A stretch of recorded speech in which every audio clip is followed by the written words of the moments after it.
Pernah kebayang nggak? Cuma dengan satu trik simpel di ladang, sesuatu yang sederhana banget kayak nanam sayur di sela-sela barisan jagung, itu bisa ngubah total kehidupan para petani kecil.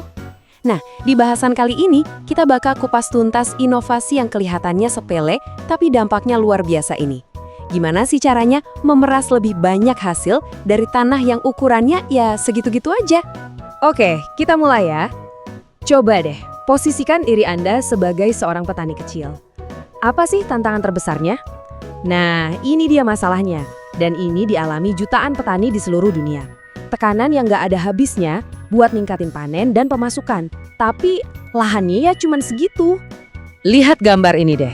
Buat jutaan keluarga petani, sepetak ladang ini bukan cuma tanah loh. Ini kantor mereka, ini supermarket mereka, ini bank mereka. Bener-bener jadi tumpuan hidup semuanya ya dari sini. Jadi sampailah kita ke pertanyaan utamanya. Gimana caranya bikin lahan jadi lebih produktif, padahal kita nggak bisa bikin lahannya jadi lebih gede? Nah, ini dia teka-teki besarnya, yang udah coba dipecahkan sama petani dan ilmuwan selama bertahun-tahun. Nah, dari masalah tadi, sekarang kita pindah ke solusinya. Kenalan yuk sama sebuah konsep yang menurut saya brilian banget, tumpang sari aditif. Gampangnya gini, anggap aja ini cara buat dapat kebun bonus secara gratis. Oke, sebelum kita bahas lebih jauh, kita samain persepsi dulu ya soal dasarnya.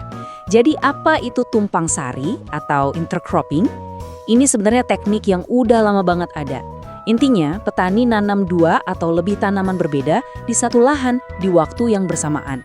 Tujuannya, biar lebih efisien dan panennya macam-macam. Nah, disinilah letak jeniusnya teknik ini. Kita lihat bedanya ya, kalau tumpang sari tradisional yang di kiri, petani harus mengorbankan sebagian tanaman utamanya buat ngasih tempat ke tanaman kedua. Tapi dengan tumpang sari aditif yang di kanan ini beda. Petani tetap bisa nanam 100% tanaman utama mereka, terus tanaman keduanya ditanam di sela-sela barisan yang kosong. Jadi nggak ada yang dikorbanin sama sekali. Cuma untung, untung, dan untung. Teorinya sih kedengaran keren banget ya, tapi pertanyaannya, apa ini beneran berhasil di dunia nyata? Nah, untuk jawab itu, kita langsung aja lihat studi kasusnya, sebuah eksperimen yang menguji teori ini langsung di lapangan, di Bangladesh. Jadi, begini nih setting eksperimennya. Para peneliti ini kerja bareng 40 keluarga petani di 2 desa. Terus, mereka bandingin ladang jagung yang ditanam biasa aja sama ladang jagung yang pakai teknik tumpang sari aditif. Tujuannya simpel banget. Mau lihat bener nggak sih metode baru ini bisa naikin pendapatan, gizi, dan ketahanan pangan keluarga-keluarga ini? Oke, setelah berbulan-bulan kerja keras di ladang, akhirnya tiba juga saatnya kita panen. Panen hasilnya. Ini dia nih bagian yang paling kita tunggu-tunggu. Kita bakal lihat datanya dan gimana dampak nyatanya buat kehidupan para petani. Dan wow, sebelum saya kasih lihat angkanya, saya harus bilang ini dulu. Dampak finansialnya itu benar-benar mengejutkan. Bukan cuma bagus, tapi luar biasa. Jauh di atas ekspektasi semua orang. Coba lihat deh angka-angka di grafik ini. Ini nunjukin laba kotor tambahan dari tanaman sela ya. Fokus ke batang yang tengah deh, yang kubis di Jamalpur. Lihat lonjakannya, jauh banget di atas yang lain. Ini bukan cuma kenaikan biasa loh. Ini adalah uang yang bisa benar-benar mengubah hidup mereka. Dan angka ini, $4.629 Amerika, ini benar-benar puncaknya. Bayangin, dapat penghasilan tambahan segitu gedenya per hektar. Buat seorang petani kecil di Bangladesh, angka segini itu bisa mengubah segalanya. Ini bukti nyata betapa kuatnya sebuah ide yang kelihatannya sederhana. Tapi ceritanya nggak berhenti di situ. Nggak sesimpel itu ternyata. Hasilnya kan nggak sama di semua tempat. Nah, ayo kita gali lebih dalam buat ngerti kenapa bisa begitu. Karena ternyata sukses di pertanian itu bukan cuma soal teknik, tapi juga ada faktor manusianya. Data ini nih yang nunjukin faktor manusia tadi. Coba lihat, di Mukta Gacha, petani ternyata lebih suka dan lebih banyak pakai kembang kol. Padahal kita tahu kan, kubis itu untungnya gede banget di desa sebelah. Ini bukti kuat kalau sukses itu bukan cuma soal cocok tanam, tapi juga soal kebiasaan makan, budaya, dan selera lokal. Kutipan ini ngerangkum semuanya dengan pas banget. Jadi intinya, Anda bisa punya teknik pertanian paling canggih sedunia. Tapi kalau nggak nyambung sama budaya, pasar, dan selera orang di sana, ya dampaknya bakal terbatas.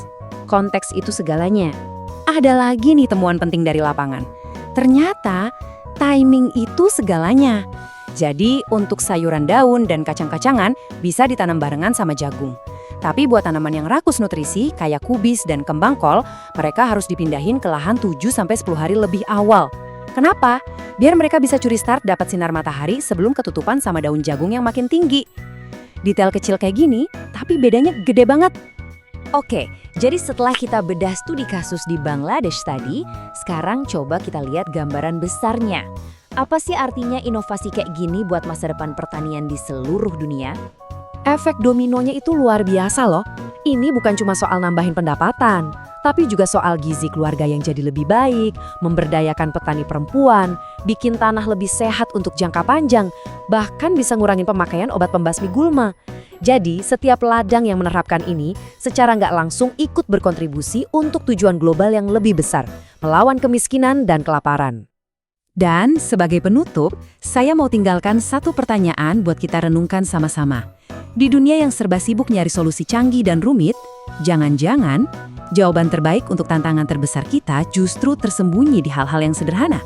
Mungkin sesederhana mengubah cara kita menanam. Terima kasih sudah menyimak.